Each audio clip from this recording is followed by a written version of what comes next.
exciting dialogues. Um, Let me also recommend to you, if you are not a member of the Preservation Resource Center, that you head to prcno.org and join. And as one of your privileges of membership, you will receive our award-winning magazine, Preservation in Print. Um, the June issue is about to hit mailboxes, and it will feature many of the homes that are going to be showcased as part of our shotgun house tour, which normally is a physical tour, but as we are still winding through the end of COVID, is going to be a virtual tour again this year. We're going to have Shotgun Sundays, where every Sunday afternoon you can take a look inside a different shotgun house. And it's a long-running tradition that really echoes our mission, which is helping people understand and appreciate the utility and the beauty of New Orleans architecture and see themselves living in New Orleans. The Shotgun House Tour goes back to a time when people were, fleeing the city for the suburbs, not wanting to live in the confines of a long, narrow shotgun house that seemed stodgy and unfun. And the tour has helped people reimagine that form as, someplace that can actually be a great home for themselves and their family. So it's part of our continuing mission. You can also find at prcno.org our book, Building on the Past, our most recent book, and several others. And you can find great swag like our Preservationists Keep It Up Longer t-shirt, so which is another tongue-in-cheek revival of a shirt that actually was first done back in the 70s when PRC was a new institution. And now we are ourselves approaching historic status as we come close to being 50 years on, promoting the historic architecture and also the cultural heritage and the cultural identity of the city of New Orleans that we all love. So without further shilling, let me introduce our special guests for tonight's roundtable. First of all, I'm really happy to be joined by guest special co-host Ashley King, who is a partner at Trappel & Pier Architects, a member of the Preservation Resource Center Board, also a member of the Architectural Review Committee for our Central Business District, HDLC, and herself a really accomplished designer who's going to bring a lot of valued experience working on historic buildings and in historic context to our conversation tonight. So thank you, Ashley, for being here. Thank you. We've got, once again, Alec Adamick, who helped us kick off this series, as I lovingly referred to him as our guinea pig for giving this whole concept of architects talking about the inspiration they get from historic places and from historic figures. And he led us in a great discussion. Also, we've got Stephen Bingler. Oh, I should say Alec's firm is Adamick Architecture, and he's the principal there. Stephen Bingler, whose firm is Concordia. They do planning and architecture.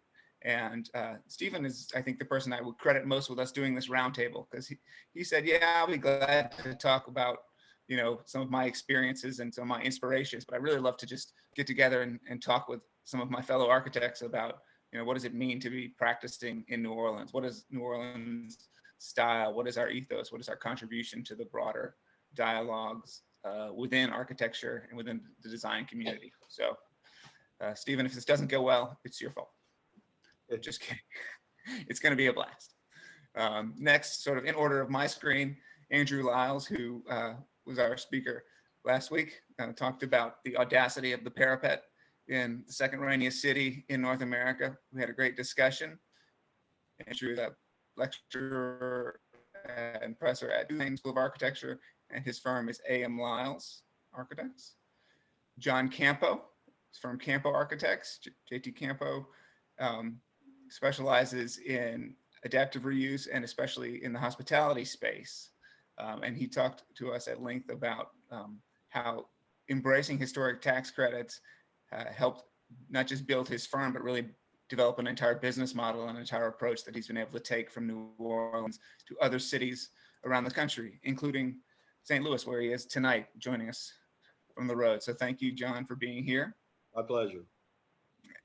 And also on the line, though not on the screen, is John's colleague, Shelby Schenkel, who is their in-house historian.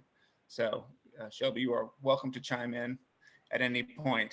We're glad to have you joining us as well. And Uh, Last but certainly not least, Jenny Cannon West, whose firm Studio West does a range of projects, and she walked us through some of them, including the great Copper Vine wine bar, where we're all going to have to toast the success of this series and the end of the pandemic very shortly.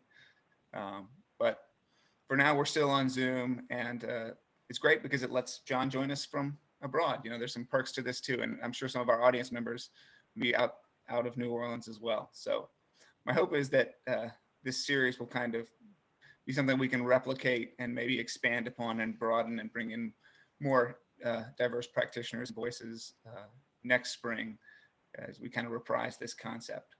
But as we bring the series to its crescendo, let me start with kind of a first sort of open-ended question for our roundtable, which is, you know, is there a style that is the New Orleans style?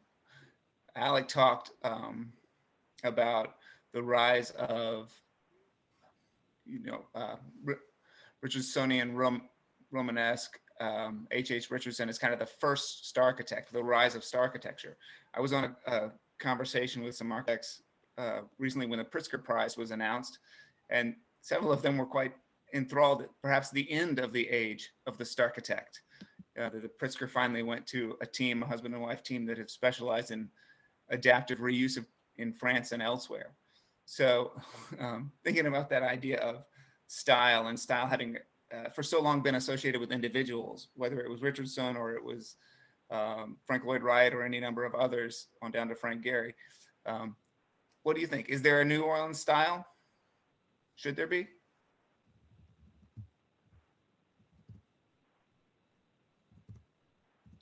I'll go. You got to come off mute to have a roundtable. I won't be shy. I'll say it's a style called gumbo. We've got so many different styles of architecture in New Orleans that, you know, appeal to not just us, but folks from abroad. That, you know, certainly the classic historic work, but, you know, there's a lot of architecture that is contemporary. And what I think sets it apart is it's contemporary, but it draws on the reference from many of the styles of architecture. I know Ashley's firm, Traplin Pier, they've got a beautiful project on Julia Street. And there's another project they did that I admire on South Peters, where it's contemporary work, but it's quite obvious from the scale and the proportions that it's heavily influenced, both of those in the warehouse district, but it's heavily influenced by some of the historic architecture that exists around it. So, you know, to say that there's one particular style, no, I like to use the word gumbo because it relates to our culture. So, you know, those are my thoughts with it. But there is another thing that I think sets us apart, and that's the scale of the city. You know, when you look at the scale of the city, it's a very walkable city. And particularly when you look at the French Quarter and understanding buildings, and the French Quarter was laid out to cast shade on the streets, which is why the streets are not any wider than they are right now, to, you know, start responding to some of the climate. So those are thoughts that come to mind with respect to the New Orleans style per se.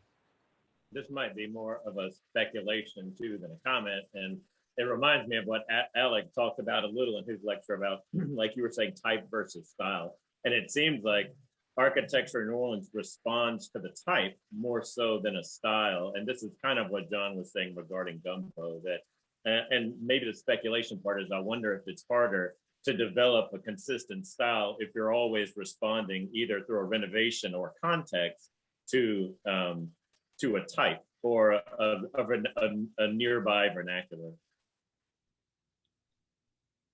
It's, you know, sort of jumping on both of those. I think in terms of what John was saying, the gumbo and all the vernaculars, I think what is so special about New Orleans, because I was really thinking about this question a lot, is how much of the historic buildings that we have preserved across the city. It's not just the French Quarter, it's not just the warehouse district or uptown, et cetera. We have those historic buildings, you know, preserved throughout, and over the years, as John, they've matured, they've changed, they've evolved. We've had new styles of architecture pop up next to them. But unlike Houston, where I grew up, and you just bulldoze everything that's 30 years old, I think what's so special about New Orleans is that we really respect the past, and leave the door open to those next chapters. So I think that that's what the New Orleans, when someone says New Orleans architecture, I think that they're responding to that, embracing the history, as well as somewhat the present, somewhat the future. New Orleans is maybe not so much as forward thinking as other cities, but that's not a bad thing either. Yeah, I'm struck by John's comment also about the walkability of the city. One of the things that our current mayor's office is looking at is more kind of transit-oriented development. But our transit is all above ground. And so if you think about a streetcar or a bus or an Uber, if you can stop at any point along the way. And it's a very different system than you get with a metro in DC or the subway in New York, where you naturally have these nodes where everybody pops up out of the ground. And that's where you put the tallest buildings clustered around that stop. And that's where people want to live or work. But yeah, we have just the infrastructure of the city in some ways is more conducive to kind of a mid-scale development pattern, and maybe to reuse some of the pressures to demolish and build with greater density are different because of those aspects of the city that we kind of take for granted. I think, Nathan, to that point, when you look across the city and sort of the layering of that traffic, there's just some of the really spectacular moments in New Orleans, or when you get the layer of the pedestrian, the car, you get the train, but then you get this the river traffic, which I think really does make it a unique space to be, and also gives you a lot in terms to respond to when you're looking at shaping your building in terms of height and looking at what you're looking at out there. So I love that word. I was wondering if they were going to make us if we have to come away with this meeting with a style, maybe that word layer is in it. And that's what I was thinking about next, is a lot of what we do seems to respond to the building. Like Jenny reminded me of the office that y'all are working on, your office that you're working on right now. Like the fact that, and I have a house that I didn't show in time where we're perfectly content with the exterior as is, maybe because the city is going to make us, or maybe not. And the point is to juxtapose. Maybe it's that one layer, it's a different layer inside. It's that to what it is on the outside that maybe starts to make it a particular style or an ethos perhaps. And I would say the city certainly has a feeling to it, just being out and about, and it is this gumbo of these different styles, but it's such a unique place on its own that, do these overlapping individual styles kind of create a more holistic feeling when you are out and about on the street. And I think Ashley hit the nail on the head when she said it's that connection to history that we have here, that, it just still exists, and these layers have luckily been preserved, for us to enjoy at this point in time. I like the word layering as well, and I like the gumbo idea that John put out there, because it does seem that the beauty of New Orleans is not a single thing, but it's the complexity, it's the system of things that comes together. And there are a lot of cities that get kind of a one-trick pony, and New Orleans is the opposite of that, right? I mean, we have this complex system of things that we have to deal with. The environment, for one thing, that Andrew pointed out in his talk about rain and water. I mean, not everybody has to deal with these things, at least to the degree that we do, right? And I really think that's the beauty, is that New Orleans is more like it comes from the heart. Seems like to me that we have to work with this complex set of ideas, and it's not possible for a human brain to assimilate all that. So it's got to come from somewhere. And I feel like there's a lot of heart and soul in New Orleans architecture. And I think that if anything, maybe that's the style. That's what we have in common. Yeah, talking about the layering, it's like a sedimentary style almost, but what I was thinking, the response to context seems like it's equally valid in a historic district or in a city surrounded by existing buildings when you're doing an infill project.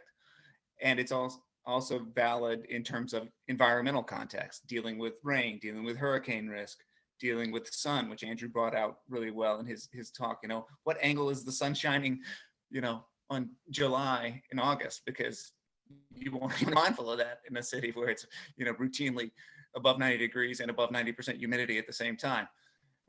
You know, so I think, you know, the context and responding to context applies both to kind of historical and to environmental. So that's why it's a nice, I think, frame of thinking. But also, Stephen, you brought out, you know, kind of the more ephemeral cultural context, you know, not the building next door, but the people and music and food.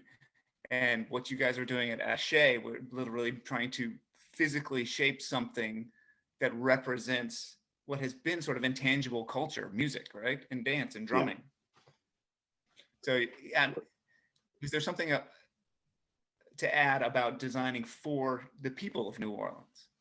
Well, and I would also put a pin on that and say designing with the people of New Orleans. And so, and because in that particular case, you know, we're working with the artists, and if you go back far enough, the original column capital wasn't really designed by somebody we would call an architect. It was probably somebody who was closer to the sensibilities of a sculptor.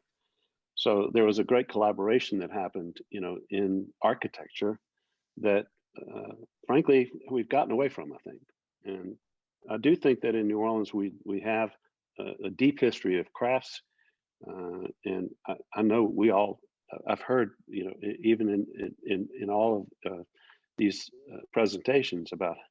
I think Jenny talked a lot about what a pleasure it is to work with craftspeople and hand in hand and collaborative. And it's not just all the architect; it's the craftsman, it's the artist, and you know, we're all coming together. It's a little bit of a, you know, it's that gumbo that John talked about, but it's the gumbo not only of the parts but also of the people. The design community, I think, is maybe what I'm thinking. And I think we have a long legacy of that. And, you know, the Creole craftsmen were masters, right? And there's no way that the architects that we admire so much in New Orleans could have done what they did, you know, without this beautiful system of crafts that were all a part of it, right? And I would say that the mill shops that we have in New Orleans are fantastic. You know, I mean, it's like unrivaled, really. You know, I've practiced in other cities, and just the amount of good craftsmen we have, the amount of the mill shops, the quality of the work that they're able to produce, the prices they're able to produce it is, you know, I think basically because they have to respond to the need for it in our city, number one. But also, I think that, you know, we're talking about how New Orleans has this feeling. New Orleans attracts artists and craftsmen. You know, it's our culture here brings people that are passionate about that to our city. And so just this level of raw talent that we have here is just fantastic to, you know, to have the opportunity to collaborate with some of these artists basically that are running these mill shops is always like so like one of my favorite parts of my job. Yeah, you know, candidly. Oh, I'm gonna try and stay on topic, but at the risk of going on a tangent, the mill shops, I just love, like, such a great point, Alec, and particularly I love how they deal in like technology in the future. It's this beautiful balance of richness of material in these rich, like beautiful aged materials, but also using this technology to sort of hone and mine them and extract before you put it in your building. It's this weird dichotomy or duality that feels like what we're talking about, what New Orleans is. Well, when Stephen was talking too, I was absolutely thinking, like, what is the future of, you know, architecture in detail? And is there an opportunity to return basically to some of the styles that were more popular, you know, like Victorian type styles with some of this new technology that we have, where now we can CNC mill out any sort of detail that we want. You know, would that lose some of that handcraftedness? It might, but I think that there's definitely going to be in the next 10, 20 years, this opportunity to potentially look at, could you build a new neo-Victorian style in New Orleans? You know, is that a reality? I mean, and Yes. I was talking about it with Elliot over lunch one time. It was just this really fascinating idea. Just need the right client, you know, basically to fund it the first time, right? Let's see what happens. I like the idea that sort of riff on that a little bit, that that it's not the style in terms of the physical component or the output of it, but the style is the process. Where, you know, if we can work with the mill shops, and I know, you know, now we have laser cutters and, you know, metal laser cutters, and, you know, we have all this creative gumbo of craftspeople. If we can find all of those people who are out there bubbling up, right, and we could find a way to all work closer together and create a new output, you know, a new kind of, not decoration necessarily for the sake of decoration, but you know, a celebration actually of all these crafts. And it feels like to me that that's something that New Orleans, that goes back deep into the roots of New Orleans architecture, is this the collaborative spirit and the integration of the arts and architecture and everything all together, which still goes back to John's term gumbo. And I think that's an important part, because I'm sitting here thinking about sort of some of the other crafts, like interior plasters.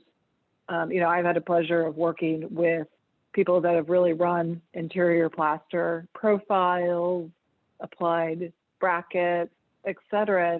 And that sort of level of craft and artistry is starting to get lost, because I know, you know, those particular families that I worked with are, you know, the generations, you know, the current generation is not really interested in carrying on that spirit. And then the same thing with masons. You know, I know we rely on having quality masons that understand that, you know, our 1800 buildings, 1900 buildings, they're constructed a different way. You can't use too hard of a mortar with our soft red bricks, or you're going to destroy the build. You know, just understanding the nuances of the different types of masonry construction over the years, and when to use the right products, and and how much you can damage a building. So I'm trying to think about, because I love this point of how do you bring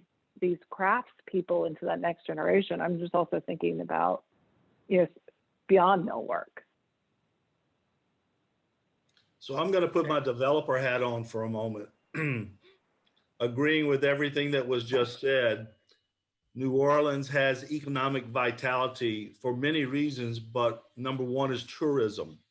And speaking again with my developer hat on, in the hospitality world, we know that our guests have, well, they're keen on all of the elements of design that you're talking about, but they want to be able to connect.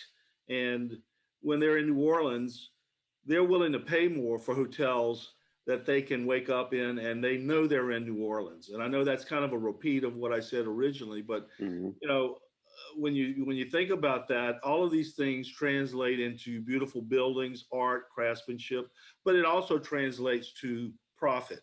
And you know, let's face it, at the end of the day, without that, you're not going to have economic vitality. You know, I think of, again, Traplin Pier's project, Pesh Restaurant. You know, that restaurant is a James Beard award-winning restaurant. The food is fantastic, but it is just a great experience to go inside and dine or have a cocktail. So there are many examples of it. Stevens Contemporary Arts Center. You know, people are willing to go into these types of facilities and experience them, and they're willing to pay for it. So, you know, I think we'd be remiss if we missed that point. So I think it's worth throwing out there for you guys to comment on. John, I was just thinking of that as well. It's the authenticity, I think, of New Orleans. I just traveled over the weekend to look at a lot of hospitality spaces in Nashville, and it was just really interesting to see sort of, where things go when you don't maybe have there is an authenticity in Nashville as well, and there's a piece, but building so fast in a space sometimes is really interesting, and I think New Orleans being a little bit slower moving also lends itself to some of that. But yeah, I do love that. I mean, there's nothing better than being on the interior of a space, knowing you're in New Orleans just as much as being on the exterior, looking in from the outside on it. So I appreciate that comment.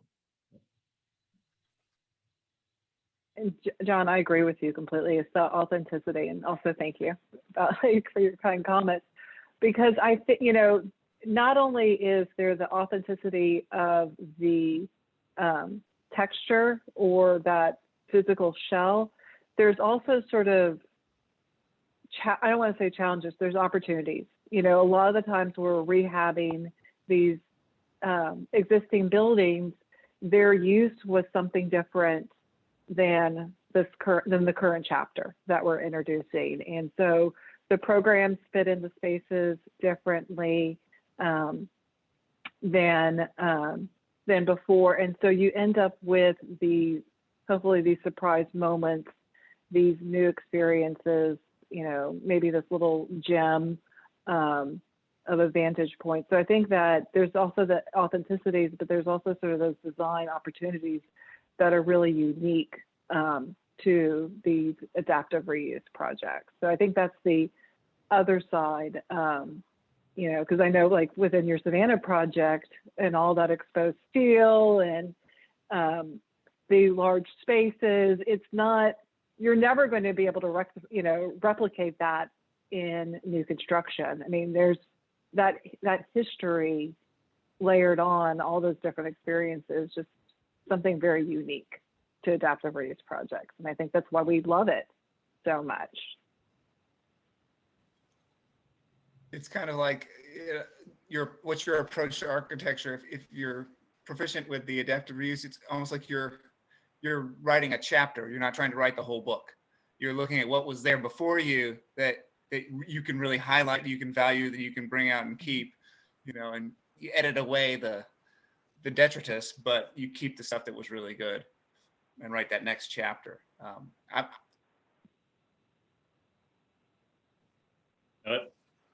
You've muted. Oh, there you go. I didn't hear. I've heard people say both that it's that all that exposed vernacular makes it almost easier to be an architect because the bones of an adaptive reuse are already beautiful. But then I've also heard, it's harder because you have to respect those bones. Do y'all think it's easier or harder? I'd love to respond to that one. I'm going to vote for it's much more challenging. It's much more complex. You don't have, in a new building, if you're designing a new building, you've got complete control over your own destiny. Whenever it's adaptive reuse work, you've got to take into consideration many other factors, and particularly whenever you get into some of the larger scale projects. One of the things I wanted to touch on with respect to that is the authorities having jurisdiction are much different. The standards for rehabilitation, they read like a building code, but they're not. The Southern, if you've got NFPA or IBC, those are codes, but the standards are, the interpretation varies very widely. And we were talking before this about, the constraints that these authorities having jurisdiction have, not just on the historic building, but if you've got a complex of buildings, they really can be, it's a rigorous design challenge to be able to take call it constructive criticism and guidance from SHPO and NPS on the new buildings. The Savannah project is another example of that, where the centerpiece is the power plant, but quite frankly, those folks at NPS and such, they were as challenging to us on the new buildings as they were on the historic. So, I took that Andrew, to another level. It's not just about one building anymore. It's about complexes of buildings. So yes, it is more difficult. Yeah, I think I agree with you on it being more difficult to actually execute it.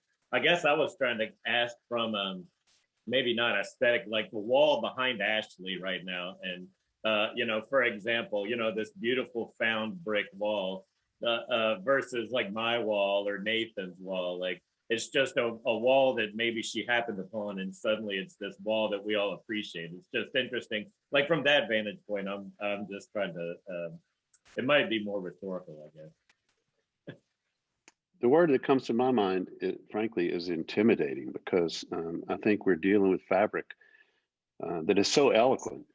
I mean, and here we are, you know, with I believe limited tools that we have to work with, and we have to.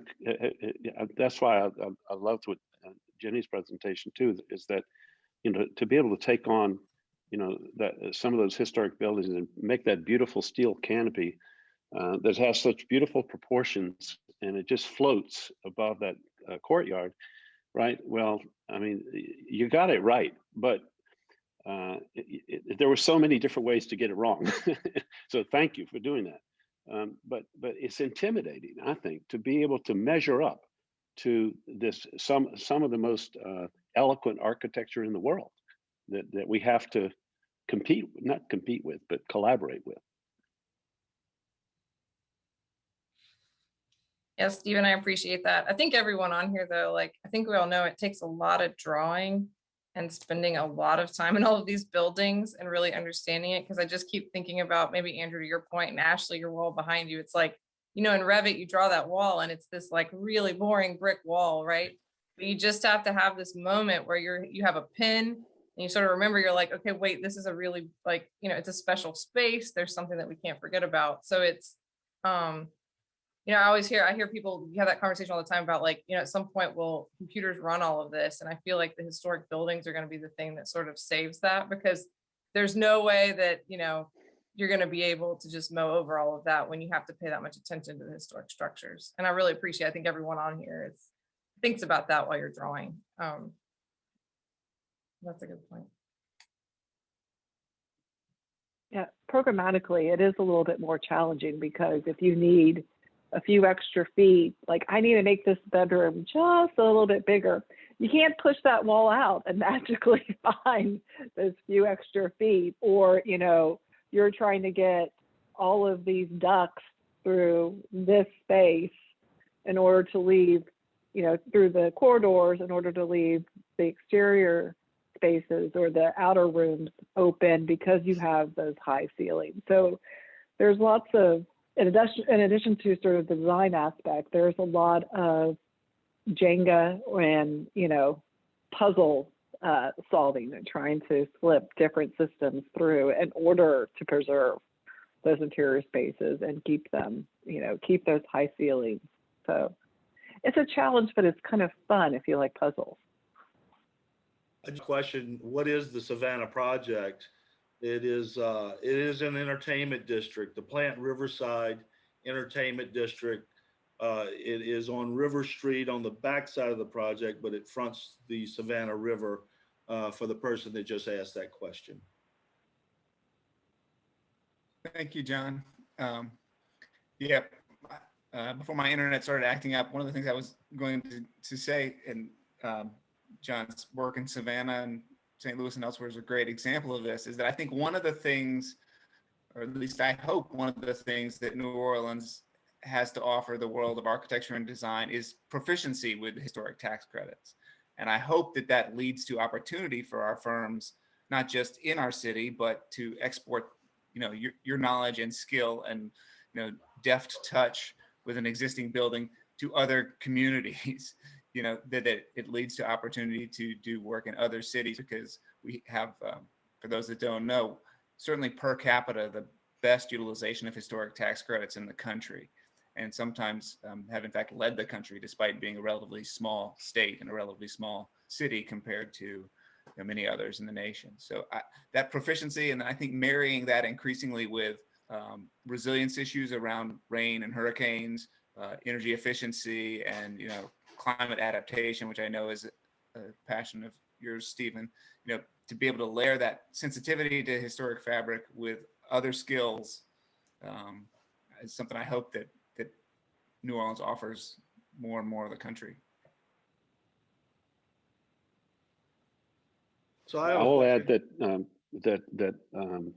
sadly, the impacts of climate are going to become more and more important, not just in New Orleans, but in a lot of other places. And I was just saying to somebody today that I've done so much work in climate change planning now that I kind of wish I didn't know so much. So if we think adaptation to climate is important now, buckle your seatbelt. And I would, for me, I'd say that, I think I'm just going to echo what everyone else is saying for the question about what's easier, new construction or renovation. But for me, I kind of like living within the constraints. And Ashley was saying it's like a puzzle. If you enjoy puzzles, it's fun. Like that's very true to me, where these constraints often lead you to the correct solution or the right solution a little bit more easily than sometimes when you have that free reign of tabula rasa and you can do whatever you want. It's hard to sometimes get focused, particularly when you're doing a lot. I think most of us are all practicing a lot on renovations compared to new construction. And sometimes I find myself a little unmoored when I have to, start from scratch. But then when you get into the details of it, I think that's the real challenge, where every single time you have to think about best practices and how to detail, this existing wall that was never designed to be air conditioned. Well, what does that mean now when we're conditioning this space, right? And how does that work? And I mean, it can be, detrimental to the building. It can be detrimental to people's health. Like if you don't quite do it right, you have to think up a custom solution on almost every single project, whether it's a commercial one or a residential one. And I think that you have to know that you're getting into that every time you're starting one of these adaptive reuse projects, right?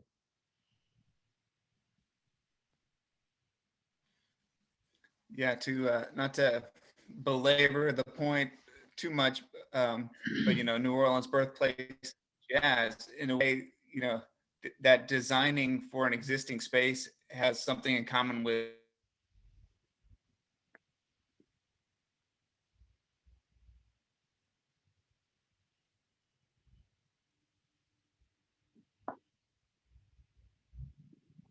We can't hear you, Nathan. Nathan, that looked exciting, but I couldn't hear you. I know. Sorry, I froze up again. Apologize. There's a question in the inbox here, chat box. It says, "Is there a New Orleans style emerging?" And I think we're hitting all around it. I think that there is. I believe that climate is going to be. I think, frankly, New Orleans is architects in New Orleans are about as expert on dealing with the complexities of climate as any group of architects anywhere, maybe in the world.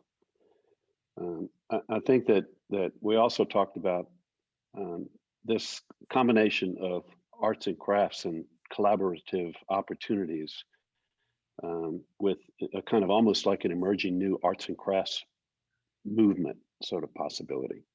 And so I think that's another thing that New Orleans has that at our disposal that not everybody has. And I also want to put a little bit of a pin on the fact that we've yet to explore it as much as, one of the things that I have so much enjoyed about working with Carol B. Bell and the folks over at the Ashe Cultural Arts Center is to get to know some of more of what Carol calls our culture bearers, right?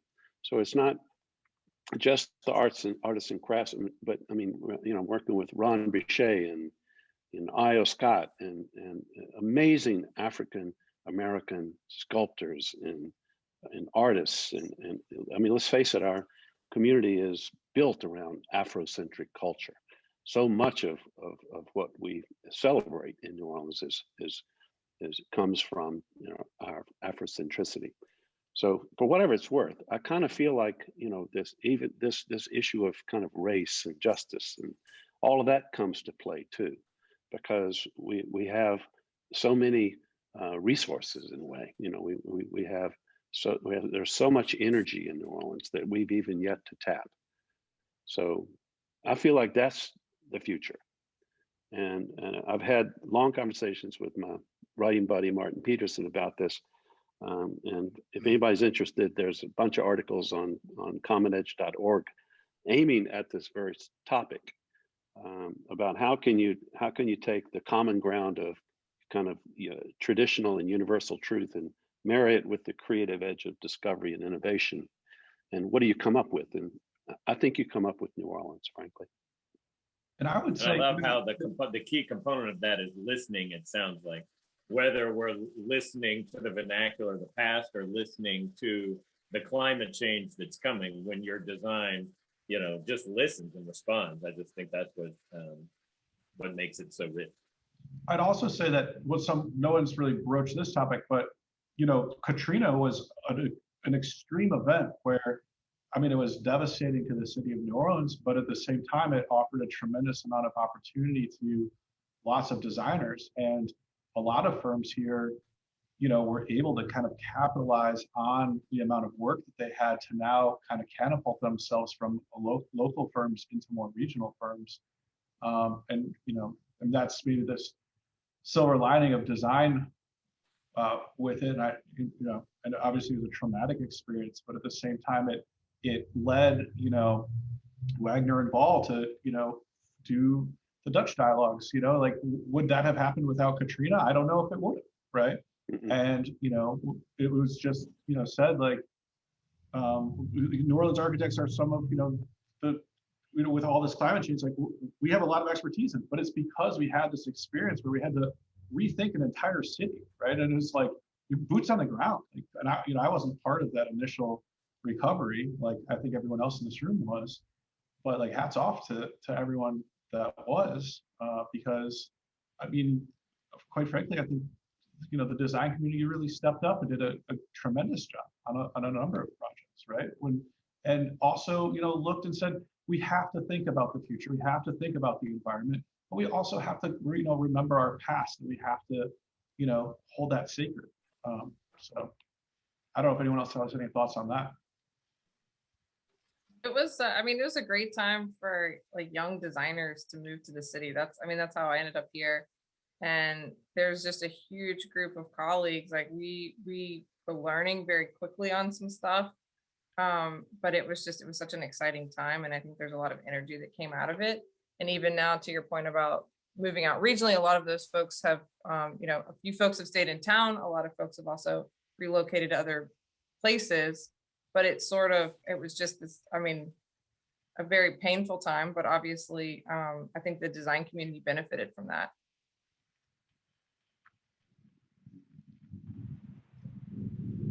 Yeah, no. When I moved back to New Orleans, it was, I don't know, 5 or 6 years after Katrina, and every project I did for the next 5 or 6 years was Katrina related, you know, and that's the reality. That's how long that recovery took, right? It's finally now not the norm that what I'm touching isn't directly related to Katrina, right? 12 years later.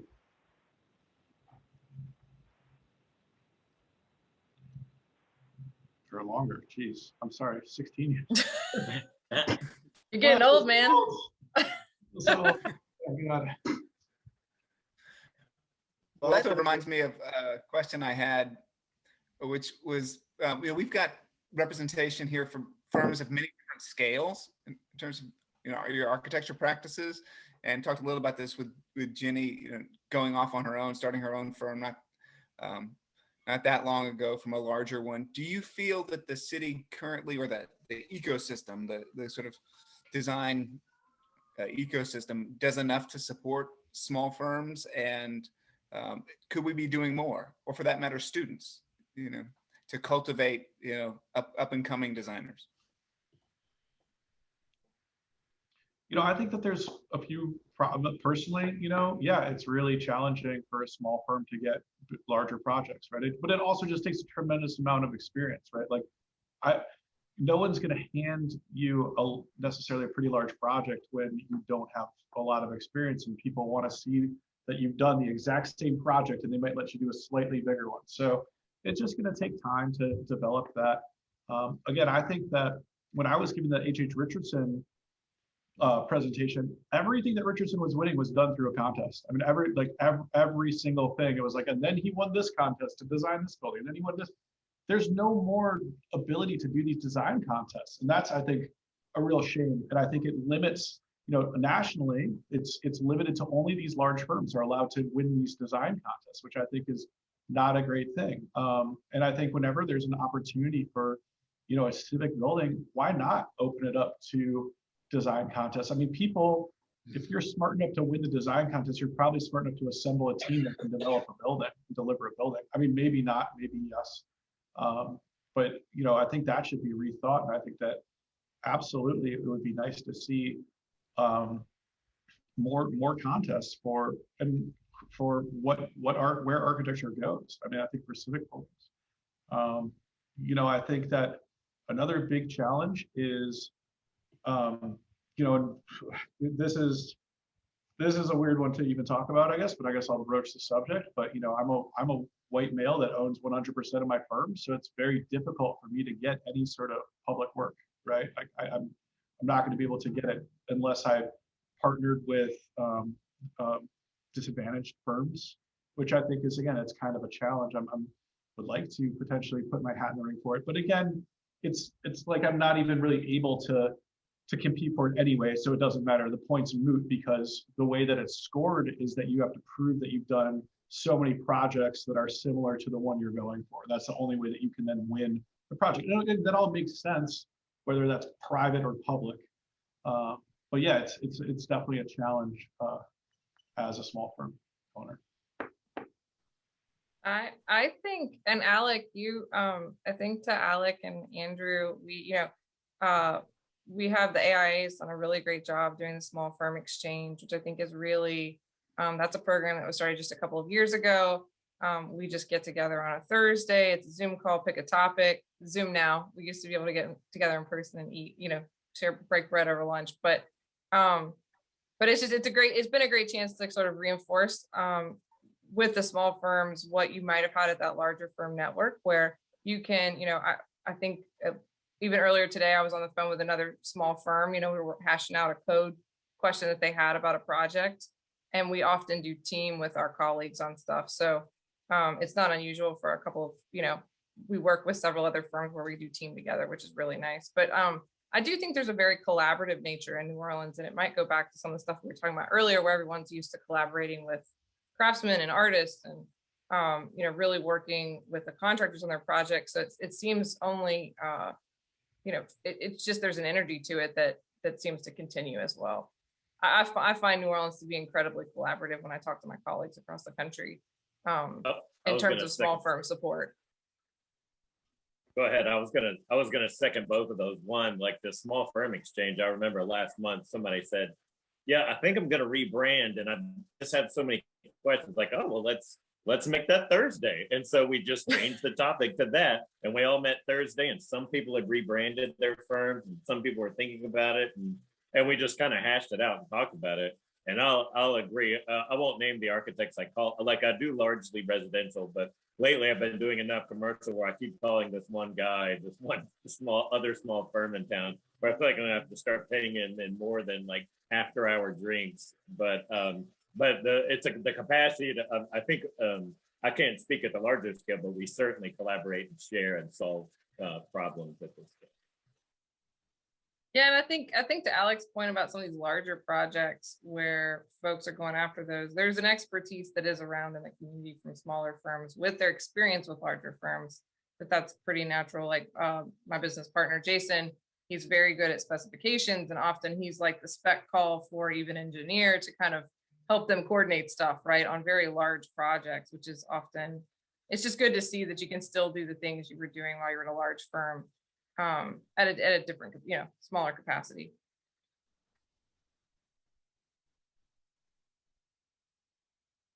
Yeah, and I think again, like it's just going to take time. Like I mean, you know, there's a reason why it's a path, you know, and again, it's who knows where I'll be in my career in 20 years, you know, and I'm really happy with where I am right now. You know, I'm not even 40, and I did not expect to have my own firm now for I guess 6 or 7 years. Like that's great. I didn't think I would consider even starting a firm until after I was 40 when I was 20 years old. So you know, I'm feel very blessed, and I've had an opportunity to work on like a ton of really fun and interesting projects, collaborate with tons of people, and so it's really fascinating. It's a fun place to practice. I mean, you know, when I was a little kid, I wanted to be an architect. I mean, I'm living in what I think is like one of the funnest cities to practice architecture in the country.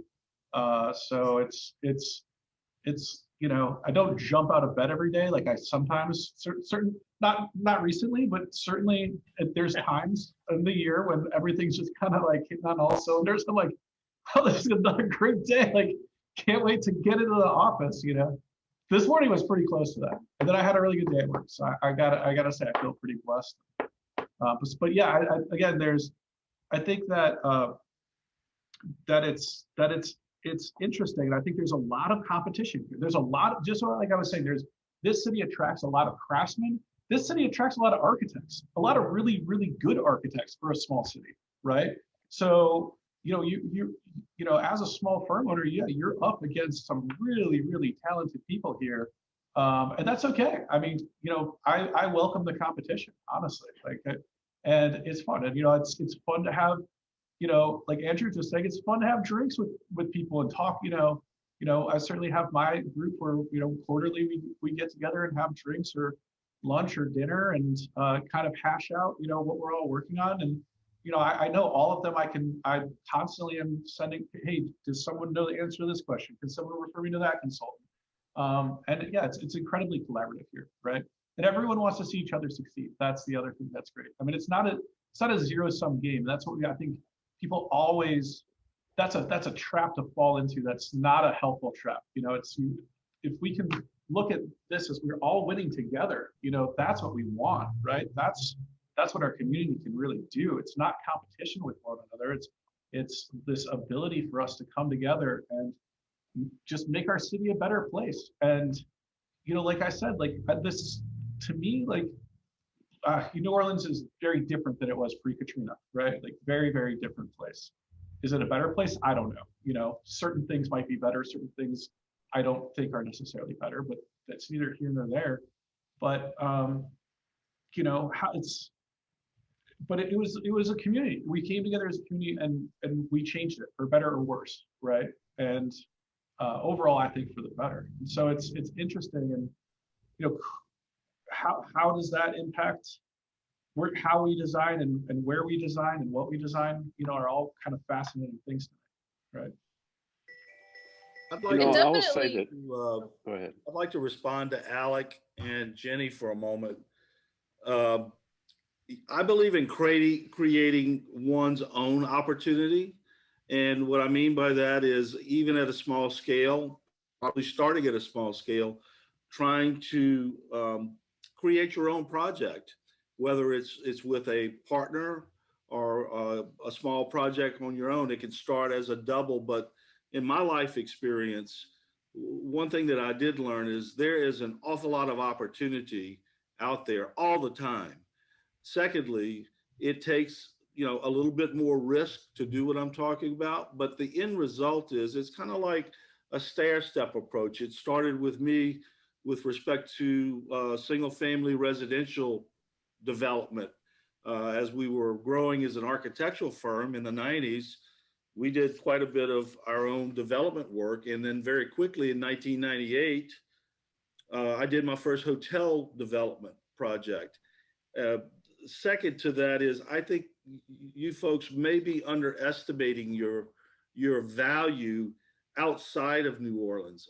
I touched on this with Nathan during my presentation, and I will tell you that my life experience we practice in 20 some odd states, but when you get outside of New Orleans and you have opportunities, you're going to be surprised at what others think of your abilities.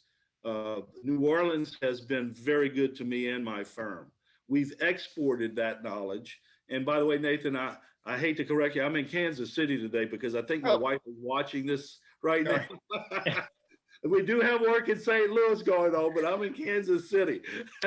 Anyway, I would challenge you to think about that in your own, you're out there competing. There's always competition, but it's not for everyone. But if you can think a little bit more about being in more control of your destiny by developing something, adaptive reuse development, new construction, whatever it is, start small, and you're going to learn a lot.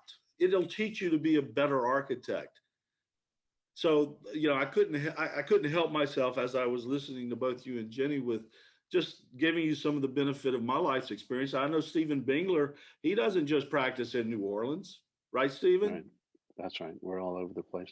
Yeah. And I think you're right that I was thinking about that actually when Nathan was talking about it earlier, about New Orleans has something to sell. We have something to export, and John's a good example of that. So yeah. I want to add one more thing though too, because my experience, I will tell you a good place to go is go to the city of New Orleans to capital projects. I've actually had good experiences with capital projects because they do the equivalent of a design competition for almost every one of their projects now with Ben Smith and Rodney Dionisio. They have something that they call the X factor. And I've won a few projects and I've lost a few projects, and the ones I won because I had a really compelling X factor, and the ones I lost was I didn't, right? Somebody else had one that was more compelling. So it is to some degree a design competition over there. They're looking for something special.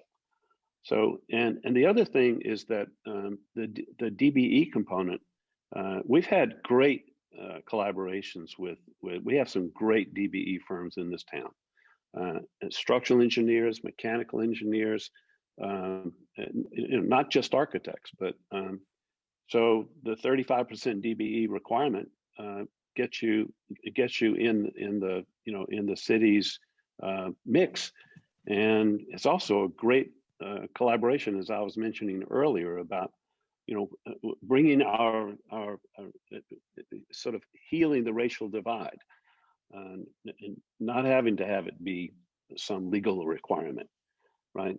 But understanding that we have a lot to learn from each other. So I think that New Orleans is also kind of I think it's a hotbed for understanding more about race and equity, and I really applaud the work that Brian Lee is doing. There's another guy who's doing TED Talks all over the country about racial justice and architectural justice as it relates to race and equity. Whoa, that's amazing. So there are lots of creative opportunities out there, I think, and I think John pointed out a few. But DBE stands for Disadvantaged Business Enterprise, I think. So women and minority-owned firms, majority. And I will say I'm aware that this is a very Caucasian panel tonight, which was, I can assure folks, circumstantial rather than intentional. So if we manifest our goals of doing some more of these dialogue series in the future, we will be very proactive and not repeating that. It was just the way the scheduling kind of fell out with the folks we reached out to for this particular series. But and John and Stephen, I appreciate your comments. And again, it's like I said, it's tough when when you start a small firm. It's like you have to learn so much about how to run a business. Number one, right? That's like craziness.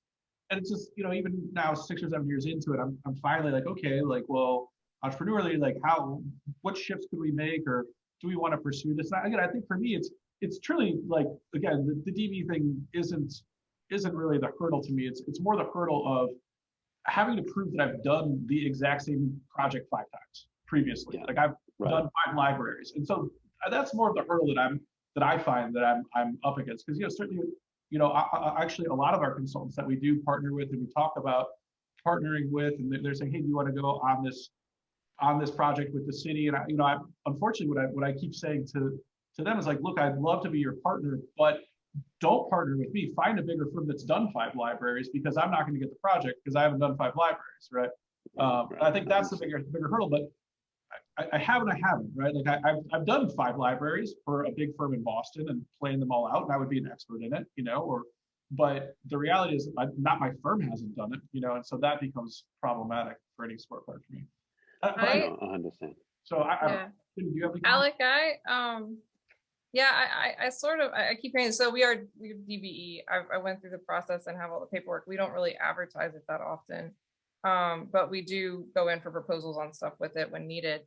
But I think it kind of goes to the note, and I know, Nathan, we talked a lot about this when you were putting this panel together, and it's like, you have to ask the question, you have to bring it up. Like, you want to have a woman who's also doing part of this panel. I was really excited to see Ashley on here tonight too, because it's like, if you don't bring it up and have the conversation about it, it doesn't actually happen. And so, I think there's a lot said to that, and that there is a conversation, a dialogue happening around it.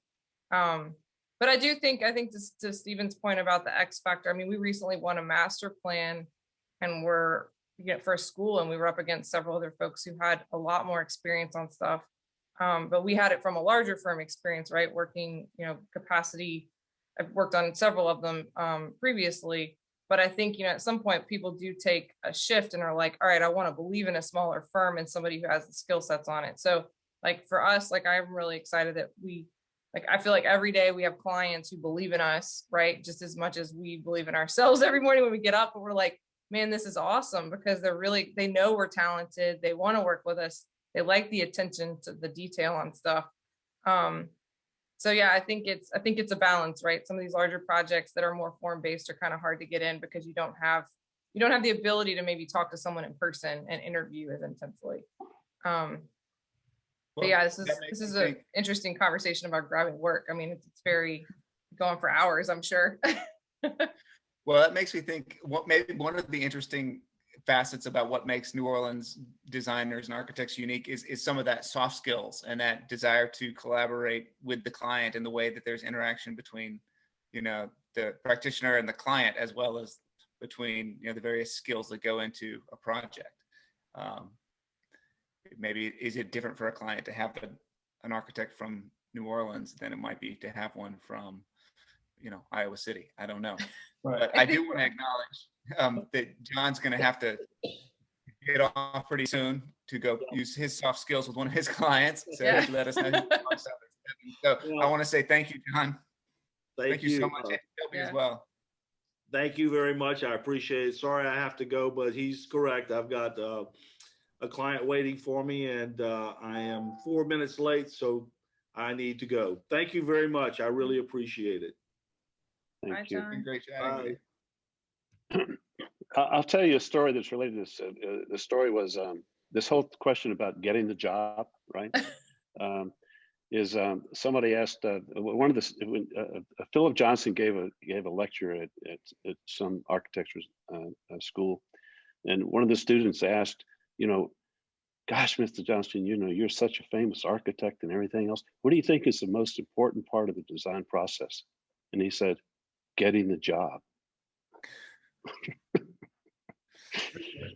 I think that's so right, and I think that this notion of collaboration is a really important one also in that respect, because I think that we all need to team up more.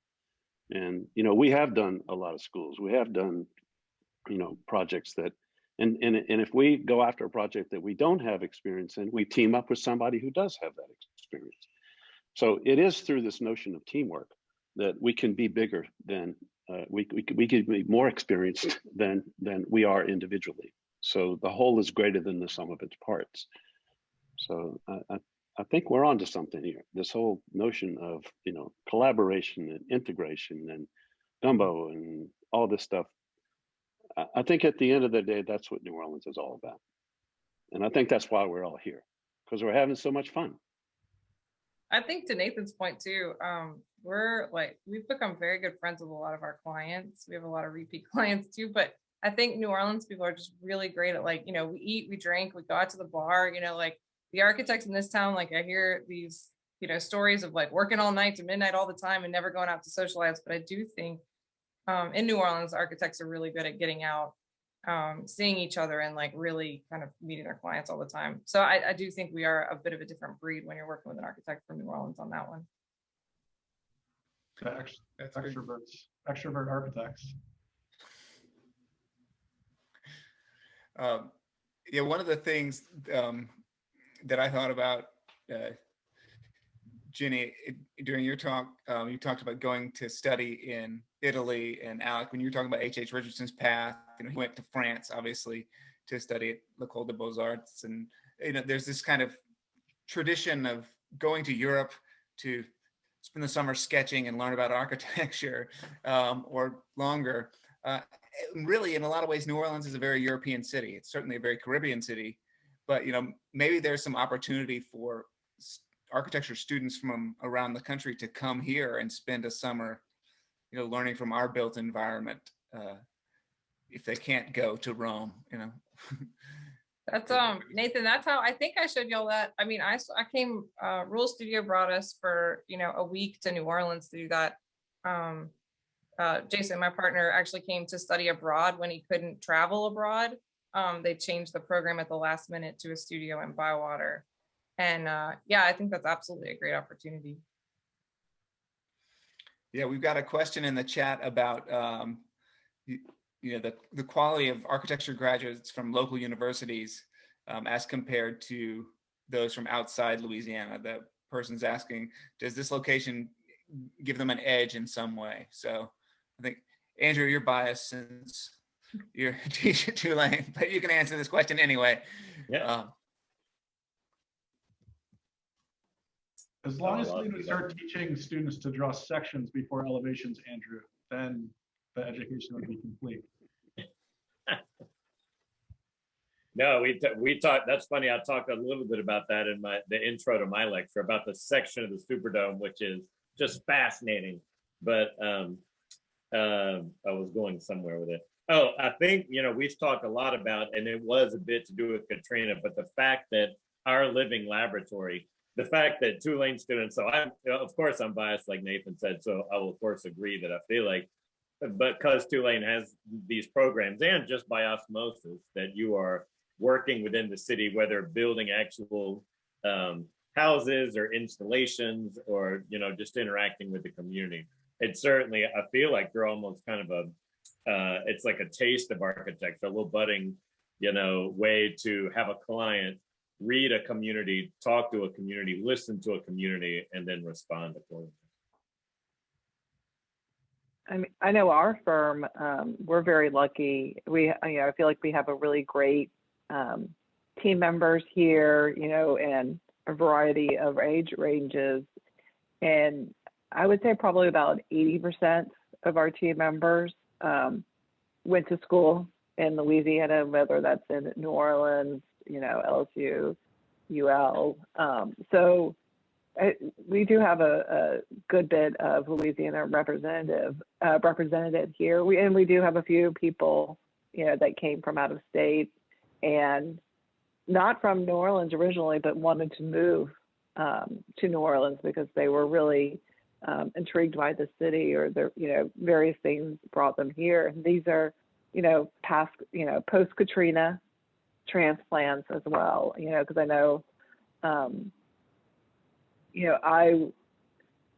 was working at Traplin here. I think I'd been here 7 years when Katrina hit. So I was very much in the middle of my career and saw that whole post-Katrina evolution.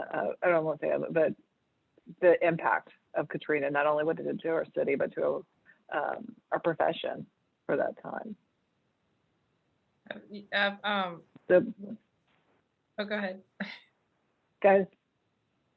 I was just going to say, Louisiana has more schools of architecture, like per capita, than really any other state. I mean, it's pretty incredible. We have 4 schools of architecture. So there's definitely a variety. And you can usually tell where a student has come from if they're from the urban environment, from New Orleans. If it's more, if they've come from Ruston. So you can sort of tell by geography where they're at. But it also brings like a really great diversity of architecture skill sets too. Yeah, which is pretty exciting because the firm can retain a lot of Louisiana graduates from across the board. And the reason why I use team members because we have a very, collaborative firm, and all the people here, we do contribute to the design and the execution of the projects. And so we are really particular about keeping that talent and hopefully and trying to, cultivate it so our team members can grow and continue. So I think we're really lucky about the people that we have here, and I think that's a product, I guess where I'm trying to go, I think that is a product of the Louisiana architectural school system. And I'll double down on that too, that probably the same proportion of people in our firm, are Tulane graduates or LSU graduates, and I think that we have a tremendous quality of architectural output in our community, and especially want to double down on Tulane's architectural history program, because architectural history is not, there are a lot of good architecture schools, but not all architecture schools value history as much as Tulane and a few other schools in the country. And so I think that that's a particular asset that is really important.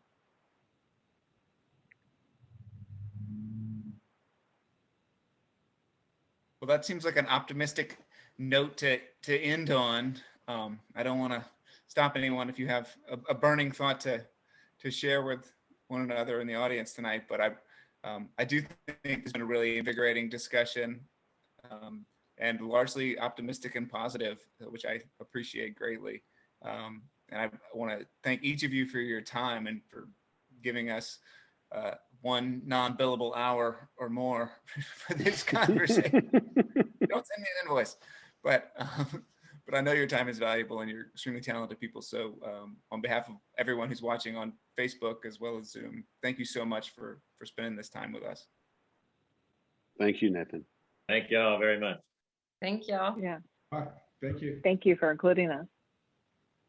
Glad to do it. All right. Have a great evening, everybody. Thank you. All right.